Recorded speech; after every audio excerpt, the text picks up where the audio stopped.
What is going on, guys? It's Matt with Sith Bricks, and we are finally here for the comprehensive review and reveal of the Mould King TIE Bomber. Again, I apologize for being away as long as I have. I have things going on in my life. Plus, I hurt my back pretty bad. It's not the age, it's the mileage, you know, just like Indiana Jones said. But again, this is the Mould King TIE Bomber. This is my comprehensive review and reveal of the finished product. So without further word, let's get it going.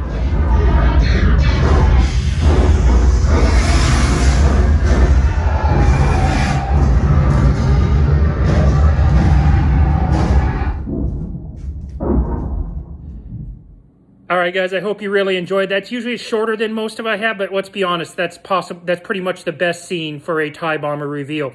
As a reminder, I do not own the rights to that. It is merely used for entertainment purposes in this video. All right, so we got all that stuff out of the way. This was definitely a fun build. Very short, only 7 bags total, plus an extras bag. Now, I kind of slow played it and did it over 2 weeks, but you could probably knock this out in 4 days, maybe even 3 days if you really wanted to. But it's definitely something fun. I mean, it's nice to have a cheaper set to build too, because let's be honest, some of those big sets are kind of pricey, which they're still worth it compared to Lego, hands down, don't get me wrong. But every now and then it's nice to do a fun small set. So without further review, we're going to start diving into the nitty-gritty of everything. All right, guys, so as you know, the first thing I always like to talk about is, did I have enough pieces? And the answer is no, I did not. Now, these are my extra pieces here. This is by far the smallest amount of extras that I've gotten in all the Mould King sets, with the Executor being the most extras that I have in a set. But I am still missing 4 plates that belong in this wing. I've contacted the seller. I did buy this through Walmart. I have heard back. They are trying to get me the pieces. But again, it's Walmart. It's a seller from China. So I kind of have my doubts that I'm going to get my pieces back. I'm probably just going to end up going to a Lego store and maybe fishing around the pick-a-brick wall to see if I can't find like just a suitable amount of covers to fix that. I think it's 2 2x4s and 2 2x3s that I'm missing. So these are my extras, but I did not get enough pieces to build it completely without any issues. All right, so the next thing that I wanted to talk about is some of the good things about the build. Well, we'll start with the instructions. One of the good things about the build is that the instruction manual was incredibly easy to read. Very straightforward. They went back to the red outlining, which showed up really well in the books. I didn't have any issues other than I can't read, and I kept putting stuff on wrong or missing pieces, which is a common issue with me if you guys have watched a ton of my videos. So this was by far the easiest set of instructions to read, whereas some of the instructions on the Eclipse were really badly done. It just is what it is. Now, as a reminder, guys, there are 2 different sets of instructions. There's a bound set of instructions, and there's a spiral bound set of instructions. This build is specifically for, as you can see, the bound set of instructions. So if you have a spiral bound book, the instructions may be numbered differently, it may be done a little bit differently, but overall the concept should still be the same. All right, so just be cognizant of that when you guys are building. So the instructions were really good. Again, only 7 bags, fairly easy to do. All right, so here's some good on it. I definitely like the detail here on the front of it. This actually opens up. Oh, actually, I just pulled it off. But it opens up using this piece right here. And then you have the cockpit right in here. And it's got this cool piece, like you're supposed to put a sticker here and around here for the cockpit. So you can actually put a minifigure in there. And this is like the targeting window for dropping the bombs. So this is purely ordnance right here. There is no bombs in here. This is mainly for storing ordnance. The actual bomb dropping goes on in that thing behind this guy right there. He's the one that actually drops the bombs, but this is just ordnance storage. So when the pilot calls up a bomb, it just basically moves it from the ordnance pod into the drop bay, and then they can drop them as they need it. So this was really nice. And then you guys can see they really did a good idea with these nice little touches here with the struts on it. These pieces are kind of weak though, because they don't stay on all that well. And I detailed it on the last build, but I mean, you can see that they are not secured on there at all.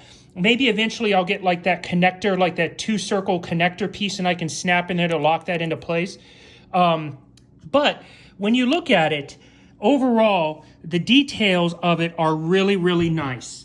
All right, and then, except for the fact that I pulled this piece off, but, that happens with Legos. Another thing that I really liked is, I'm going to spin it around here, is you get a lot of great detail on the wings here. You guys see how all the detail is on it? Right down here, it looks really nice. Oops, it just fell off my stand. I maybe should not have been turning that way. Oh. All right, sorry about that, guys. Just knocked it off my stand. I should have turned it by like this. I was turning it by the wing. And then another thing I like here across the backside is they didn't short out on any of the details on the backside. You still got the nice strut pieces over here. They flushed out the engines. This could have been blue. They went with solid gray. It could have been blue or orange, but it's decent looking. So, overall, it was a good set. There's some good with it, but we're going to go ahead and skip in and start talking about the bad. Alrighty, guys. So speaking of the bad, as you can see that the set suffers from rigidity problems. This is a very flexible set. As you can see, these are pushed out really far. It should actually be like this, all right? But you can see they move almost about a 3/4 of an inch on each side, actually maybe even an inch, before it settles and stops, all right? So, and that's because of those plastic rods that's going across it right here. All right, so that's definitely an issue. All right, there is no way to properly display this without making a custom stand. Now, I'm not going to set this down, but if I was to set this down like this, it would collapse these bottom wings here that my thumbs are touching. It would just flatten them out because the weight of the set is too great. All right. The only way I've been able to store this downstairs is on my carpet like this, because if I leave it in my custom stand for too long, which I'm going to grab and pull out over here, this is the custom stand that I made. But if I leave it in this stand too long, I've noticed that the weight of the bomber starts to cause it having issues. All right. So, this is the custom stand that I built, and you see how I have to kind of slide it on, get it over the bomb pod, and then gently set it in there like this. And see, it doesn't even stay in there sometimes because the weight of this is just so much, guys. So that's definitely the bad about this, is that all the other Mould King sets had really nice built-in stands, and it made it really easy to display this. This is going to be a challenge to display, because not only do I need to have something to support it here, but you have to have something to support it on the back end. And that's going to take some time. To be honest, I'm going to probably have to rig up a couple of pieces of wood in order to make this work properly so I can display it. Otherwise, it's just going to have to lay on the backside of its wings pointing up until I can figure it out. So that's definitely the bad, and that also is the ugly of this build, is the fact that it doesn't have a displayable stand, and the fact that it is not structurally sound like the other Mould King builds. And you guys can even see it in the stand, how it, even in using the stand, it's still bowing outwards because of the weight. So that's the good and the bad and the ugly about this set. We're going to go over a few more things here in a second, and then we're going to wrap this one up. All right, guys, as you like to know, I always like to give you some cool information about these bombers, or about my builds in general. This is the TIE bomber, and then the prefix is SA. The SA stands for surface assault.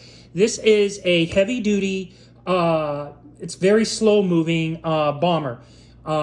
The payload in these things were pretty impressive. It carried at least 15 metric tons of ordnance in there, between concussion missiles, proton bombs, mines, thermal detonators. Heck, it even could be configured to drop propaganda pamphlets over worlds, depending on what the Empire wanted him to do for.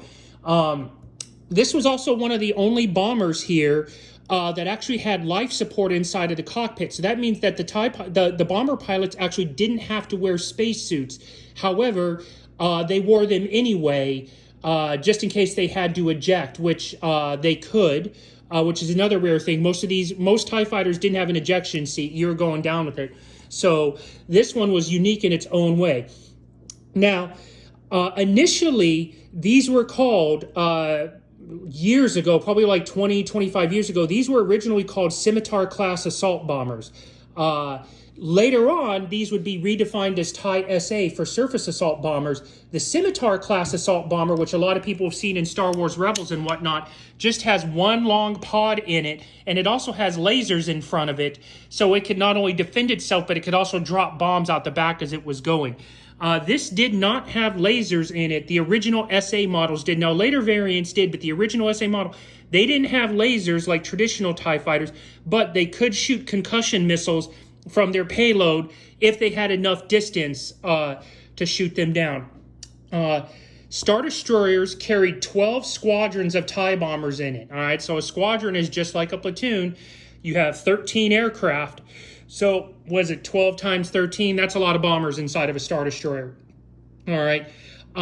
These things are pretty versatile for the Empire. They did a lot of, if the Empire was coming to subjugate a planet, these guys would definitely be used for the first part, which, a coin operation, hearts and minds, they would drop pamphlets. The Empire is coming. We're here to help. We're going to make things better, so on and so forth. Please don't make us subjugate your planet. But then in case the planet resisted, they would be reconfigured to do some serious damage, and they would be brought in and just make massive bombing runs, just flattening out cities, towns, military installations, and whatnot. So they were a very, very versatile aircraft in the Empire. They didn't get a lot of screen time. You guys saw them a little bit in Empire Strikes Back, a little bit in Star Wars Rebels, and I'm sure they've appeared in a few other areas, but they definitely don't have the screen time of, say, a Star Destroyer, an original TIE Fighter, etc. So very neat, very versatile weapon for the Empire to use. All right, guys, so that ends the comprehensive review and reveal of the TIE Bomber. I really hope you guys enjoyed it. This set is fairly easy, but this is not a beginner set. You need to have some familiarity with this, and plus you also need to consider how you're going to display this before you get it. I would still think that the Executor is the beginning set that you want to go to. Of all the sets that I've built so far, there's still like 4 or 5 more sets in the Star Wars Dark Side line that I can build. But right now, I still think the Executor is the easiest. And after you do the Executor, then I would suggest going after the TIE Bomber. That way you're familiar with how it works on... Oh, and also, the TIE Bomber does not come with an MVP. So if you get the TIE Bomber first, you're not going to have the MVP to help set up your plates and whatnot. So that's another reason why I would always avoid, say, don't buy the TIE Bomber first. Buy the TIE Bomber after you do the Executor, maybe after you do a Venator. But overall, still a fun set. It's a great concept. It's got a great size. Sure, it's got its drawbacks because there's no way to really display it all that well. But still, I'm very pleased with the set. The Eclipse is still my all-time favorite. Probably will never be eclipsed. Dun-dun-dun. So, but again, thanks you guys for watching. I really hoped you enjoyed it. And I will see you guys again soon here on Sith Bricks.